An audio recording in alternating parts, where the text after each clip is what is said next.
Hey all, this is Mike, And this is Paxton. and welcome to the Mad Liberty Party, where up is down, left is right, the rum is always gone, and the world is full of clowns. If you feel like the world's gone mad, then pull up a chair and we'll throw you a teacup, because we're all mad here. And today we are going to be talking about a relatively taboo subject. Today we are going to be talking about death. In particular, we're going to be talking about death. A lot of people don't see it as a political thing, or perhaps not an important thing that needs to be discussed. But I think that's something that Mike and I really have a good agreement on, that it's a very vital thing for us to all look at. So Mike, why don't you try to tell us a little bit, first of all, why is it you think that death is taboo to most people to talk about? Well, honestly, I think it's because it's uncomfortable.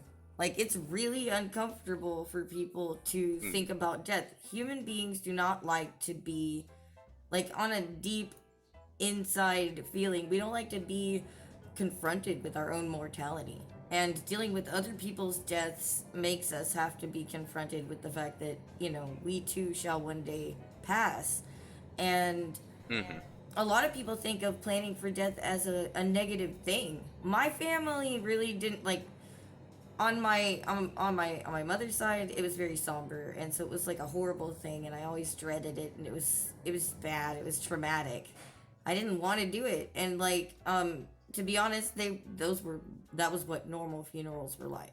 On my dad's side of Mm. the family, they leaned more wake like, where we talked about the people and Woke, you we mean? laughed about it, and no, we got together like a week, No, woke. a woke ass wake. Yeah. And like when you focus on the positive sides of things, people don't seem to feel that same kind of trauma and shit. I think that Hmm.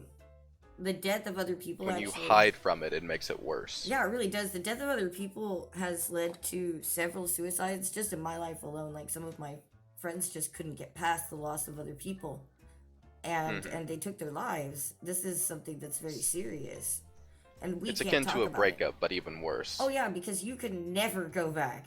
I mean, they're Mm-hmm. gone forever. That's a chunk of your life. And like when it's someone who's like your parent and your best friend, sometimes you don't you can't fathom being without them.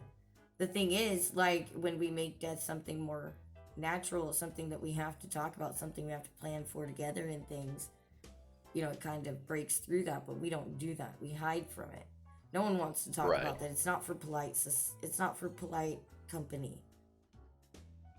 For me, it was actually kind of the gateway drug into a libertarian mindset, Really? before I was a libertarian, because I was very interested in taboo subjects, and death was one of those things. You weren't supposed to talk about death. You weren't really supposed to think about it. Nobody liked to have conversations about it. I would, whenever I was going to church, it was very rare that we would talk about death. We would talk about what happens after death, what happens Heaven. before death, but never the actual, like, people dying and how to express that and what we do with that. And it was always an avoided subject. But to me, it kind of became a gateway drug into purposefully talking about the things that we're not supposed to be talking about the taboos, because it's important to talk about the things that people say you can't talk about, because those are the things that I mean, typically those are the things that are the most important. Well, and then you have to think about, like, why is there not, if there's cause, like, if it's so horrible and it's so expensive and everything like that, why are people not planning for it like they would, anything else? They're not, like, Hmm. it's difficult to even get people to talk about wills these days. Well, it's this mindset that if you prepare for it, it's going to happen. And here's the thing, it is going to happen. And a lot of people don't like to acknowledge that. We're all going to die. We are all going to die. There is no getting around it. And your brain, I mean, for most people, when you actively start thinking about you not existing anymore, it's a physically painful experience, because your brain, your ego, yourself, does not like thinking about that. They don't like thinking of being nothing anymore. The bad thing is Eh, that it allows people to take advantage of you. It allows people to take I mean, that's advantage with of all it. Yeah. things. Like I used to work with the death. I used to sell end of life plans basically. And when people are in Mm, pain or they're afraid of the impending doom, you swoop in with all these packages to make it nice and simple and clean for them to do, and you gouge them for everything that they're fucking worth, and it's disgusting. But that's they, the thing about all things, though. If you're not prepared for it, there's going to be someone that takes advantage of that. When it does inevitably happen and you're not prepared, it's going to be that much worse. You have to think of all the situations, all of them, even the ones you don't like to think about. yeah, and there's so many people out there who, I mean, there's so many different ways to do it, to end your, I mean, to meet the end of your life or to be prepared for the end of your life that is cheaper. It's more green, Mm, but we don't have people out there putting money into the talk about it. We just have individuals here and there like Love You, Order of the Good Death, stuff like that, trying to keep people educated and stuff. We don't have like big people pushing this information out there like we do, say, I don't know, the groups that are against big tobacco and like big fire and against firearms and things like that, because right.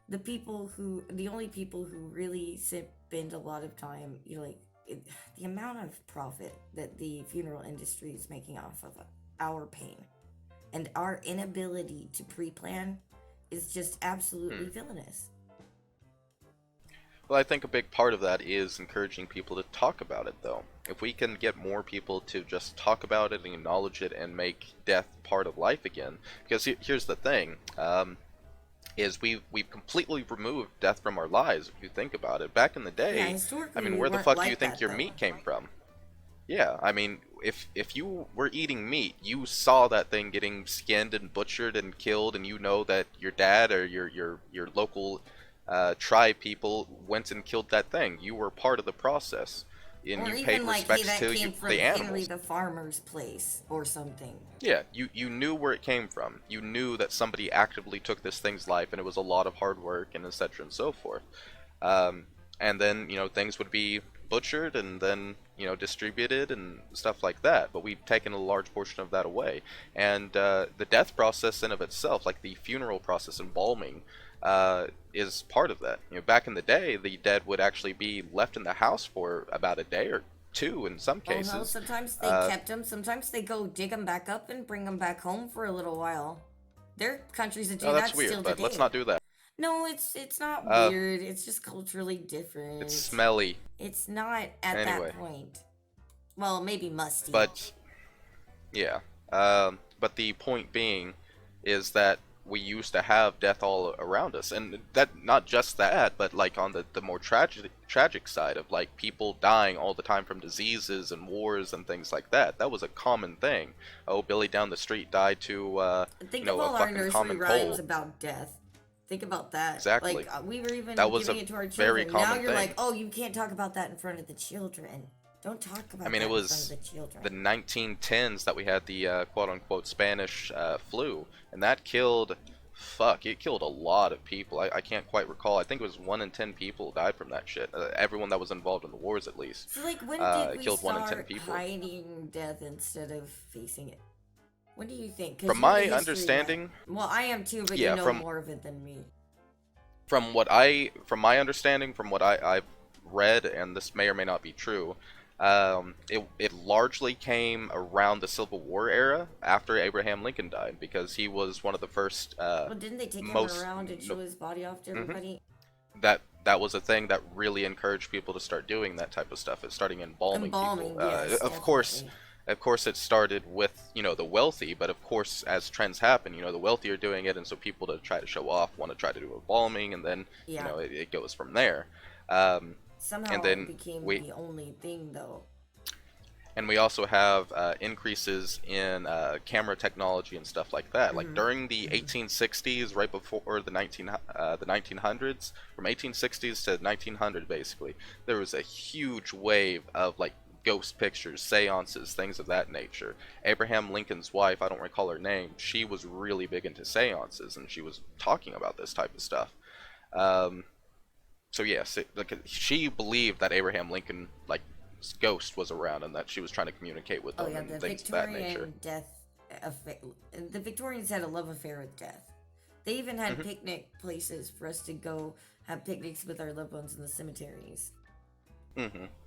So I think it was around that time, so the late 1800s, you had Abraham Lincoln's death, and uh, yeah, I think with that embalming thing and getting that popularized and more people starting to do that, it just started this trend.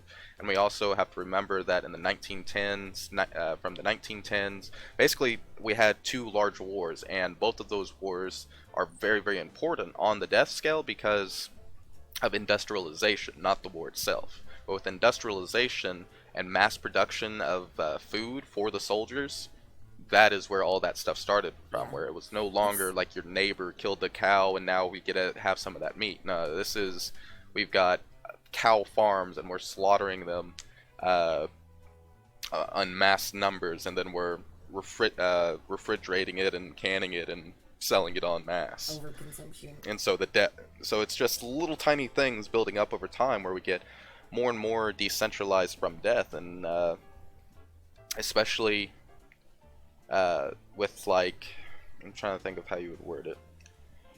I think religion also has another big play on that. You know, not my religion itself didn't talk about the act of death itself a lot, but they did talk about the afterlife a lot. Yeah. And with the decreases in religion, there's less conversation even about that. So there's less conversations going on about, you know, what do you think happens after death? And with that decrease, there's even less thought about death in general.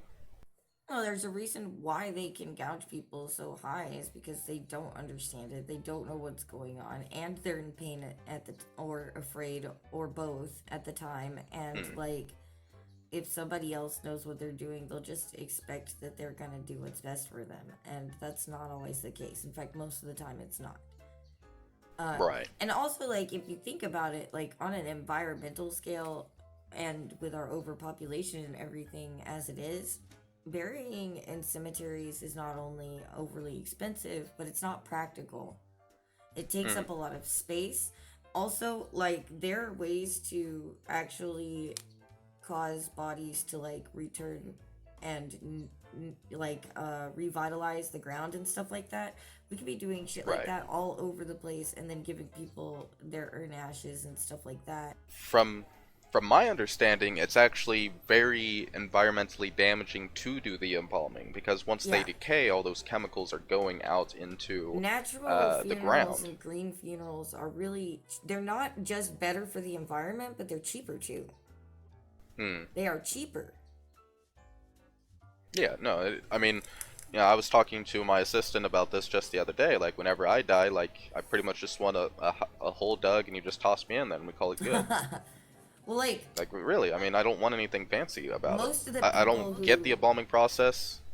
most of the people I talk to who want a green burial want to do the tree thing, where they're buried in the bubble with Mm. they That would take you and put your body with some nutrients and stuff inside this little egg thing, and they grow a tree out of you. if I couldn't get buried by a tree, like on a hill with the sunrise and all that shit, then yeah, I wanted to do the tree route. I'm kind of thinking about like they're doing this thing where like they'll send you to be part of the barrier reef. That's kind of cool. Hmm. Like it's helping See, that's the rebuild the thing barrier though. reef. Like, just have like you can't start this type of conversation with most people though. You can't be like, hey, so you know, what are you doing for your funeral? Like most people will think you're weird as fuck. Yeah, Like you have to yeah. be you. It has to be like family, close friends, and stuff like that. I It's mean, not a normal everyday my friends are conversation. used to having it suddenly brought up and stuff like that, but Yeah, but most people, this type of yeah. conversation would be like stressful to them. But for us, it's just another conversation. Well, even It's I like we have were talking about the gotten other it from day. my This family. whole They're video, like, please, if you come to Thanksgiving, could you not talk about, the D word? Could you not yeah, talk about that while we're here? They're like, it's okay if you want to call it Smallpox Day still, just don't bring up the funeral shit. the whole point of this video is that we were wanting to make just a casual conversation video, and one of the first things that came to our mind was, well, let's just fucking talk about death. Why not? Because to us, it's just another topic, you know? It really And I think is. that's important. We really need to break the taboos. Like, to me, like I hate social taboos to begin with. I hate having anything that you can't talk about. That's how I started learning about death and other topics, is because people said you shouldn't learn about those things. You shouldn't have conversations about those things. So naturally, I wanted to learn about those things. Um, and to me, I just don't see why. Because, and you know, I take that back. Why is because those things make people uncomfortable. The why is that the people that are too fucking small-brained, Complacent. really, The people. complacent, small-brained, whatever you would like to fucking refer to them as, people that can't manage their own emotions, they don't want to have these conversations. Therefore, you shouldn't have these conversations because you'll make somebody uncomfortable. Fuck that Yeah, noise. fuck that. I We think that need we these need to be making each conversations. other as uncomfortable as possible sometimes. And we do. We talk about some fucked up things. We really do, because I think it's very important. You know, we talk about abortions and worst case scenarios and shootouts and wars Yeah. and horrific genocides that have We happened all over start the talking world. about some Not shit that's because we so enjoy bad it. that I just start crying while we're talking about it. I'm like, I'm so Hmm? sorry. Just give me a second.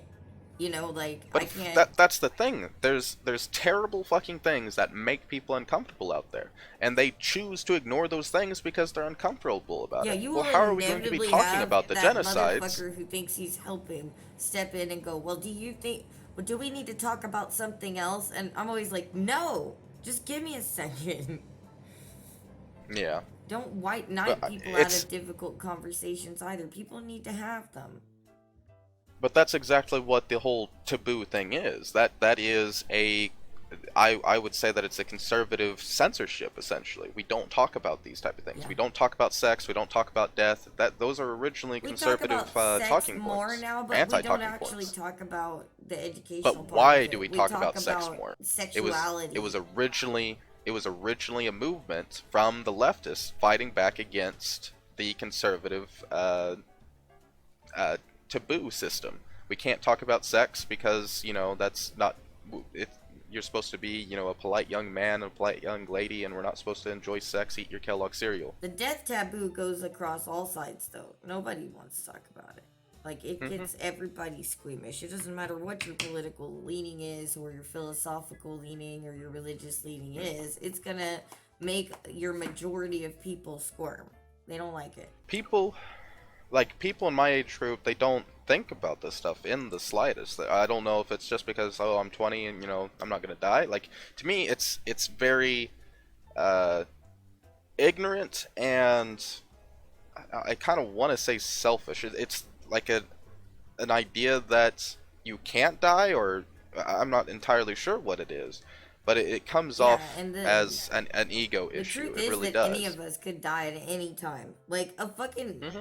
some Especially space with the chunk police could around. fall out of my house, you know, and just fall on my house and kill me right now. Like bam, I'm gone. Yeah, You know, yeah. that would be a I mean, shame. that's the thing. This is a So, like, really we nice could all be glass. gone in an instant.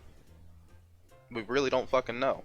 Like, every single day is honestly a roll of the dice. We have no idea. What really gets me is like, you know, I'm not like an expert prepper or anything, but I run into preppers out there and they haven't done it.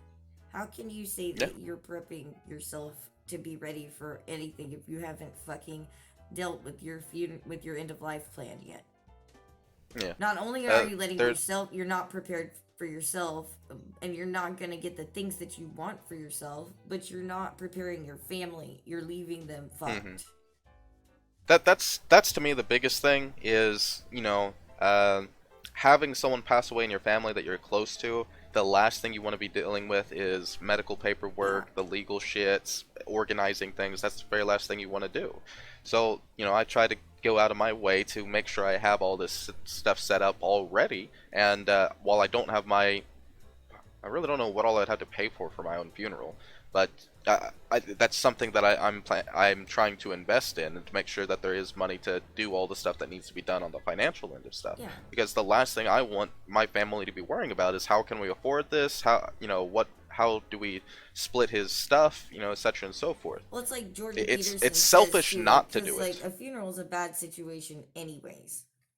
And why would you leave it to become so easily like from blah, blah. Why would you set it up so easily go from a bad situation to a hell? Like, you can keep these things from happening by taking control of them now. Mm-hmm. I mean, you also have to remember, you know, if someone is actually reading your will because you're no longer here, that's your last bit on Earth. Like this is the last stuff. This is the last real influence that you're going to have at this point. And I think that's something that we really need to respect and cherish. And the fact is that this like, is the last bit. They whittle away at our rights involving our deaths and our bodies, and people don't know how little of a right that they have to do what they want with their bodies. In a reasonable fashion, of course. I mean, like, nobody's gonna let you put yourself in a cannon and shoot yourself out across a city or something. That's kind of breaking the nap. Bro, that was my first plan. You know, when I was a kid, I was like, just chop me up and shoot me out over Huntington Beach. This place is a hellhole. Okay, so this is gonna be bad, but this is an actual thing. This is an actual idea I had. Okay? No, I'm not kidding. I actually said that too.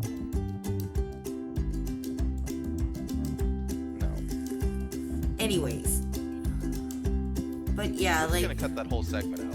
I'm just letting you know. We need to cut all of that out. I'm not cutting that. Because we have the phone fucking ring again. It's gonna be fine. It'll be okay.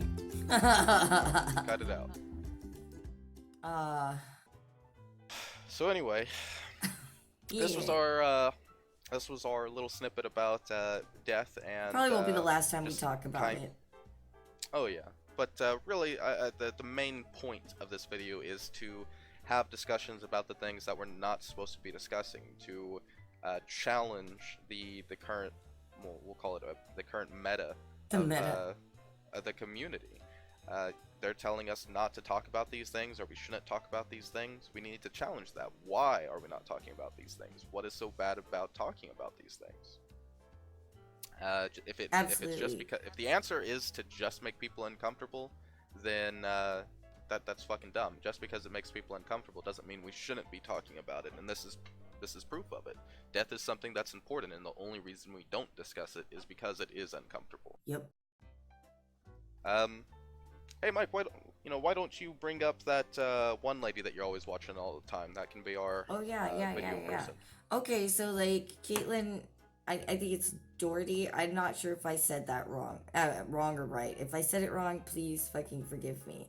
In fact, if you guys just want to check out some really interesting stuff, go out there looking for the hashtag Order of the Good Death or hashtag Death Positive. There's all sorts of people out there trying to have this difficult conversation, and I think that they would love to have you. They're all sorts of excited to talk about this stuff. And she has a YouTube channel, and I'll link it down here because I absolutely adore it. And she just talks about all sorts of things, from iconic corpses to the history of embalming to new things that are coming out, to answering difficult questions. She has sometimes sat down with kids and talked about it. It's really interesting. You guys give her a check out because she's amazing. And we'll provide the link to her YouTube channel and her social medias and stuff in the description. Which I guess means that we'll go ahead and do the thank yous. Let's see. What do you have? As usual, we are thankful for our obscene amounts of coffee that we have in a given day. I am sure Mike is thankful for all of his weed and his very aggressively growing potatoes. And I'm thankful to Taco Bell for coming out with their new chicken tendies. I'm also thankful that Caitlin named her new book, Will My Cat Eat My Eyeballs? Because that's the best way to start a conversation about death ever. Okay. But yeah, come check us out on our various social media pages listed below, or you can come talk to us about it over in the Mad LiberTEA Discord. Tell us what you loved, hated. If you have any suggestions, comments, concerns, feel free to join us in there and yell at us about it. Yep. Next time, I don't know. What are we gonna be doing next time, Mike? What do you think? I have no idea. Sometimes I don't post these in order. Yeah, that's fair. I mean, I know that we what do we have a do lot know- of things that we are going to be talking about in the future. Like, we're going to talk about. What I do know is in the works is that we are going to be watching the Libertarian debate and commenting Oh on yeah, that. yeah. And the specifically the Libertarian chair debate that I'm really excited for. So we'll be watching that and kind of going over that type of stuff with you guys.